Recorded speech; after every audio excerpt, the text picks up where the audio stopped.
माझं नाव रोहिणी जयशंकर आहे. मी छत्रपती संभाजीनगरहून आलेली आहे. माझा नंबर 5.30 होता दोन्ही डोळ्यांचा. मला विदाऊट चष्मा दिसत नव्हतं. माझ्या फ्रेंडने मला साई सूर्य नेत्रालयाबरोबर रेकमेंड केलं. त्यानंतर मी डॉक्टर कांकरिया यांना भेट दिली.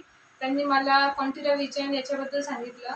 याच्यामुळं मला 8 दिवस झाले ऑपरेशन. आता सध्या माझा 0 नंबर आहे. मला क्लिअर विजन आलेली आहे आणि ह्या ऑपरेशनबद्दल मी डॉक्टर कांकरियाला थँक्यू म्हणते. त्यांच्यामुळे आज मला क्लिअर विजन आलेली आहे. थँक्यू.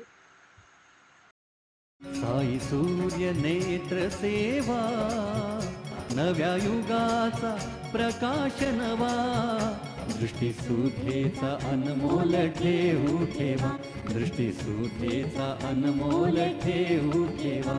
साई सूर्य नेत्र सेवा, साई सूर्य नेत्र सेवा. साई सूर्य नेत्र सेवा, माणिक चौक, अहमदनगर. नेत्र सेवा.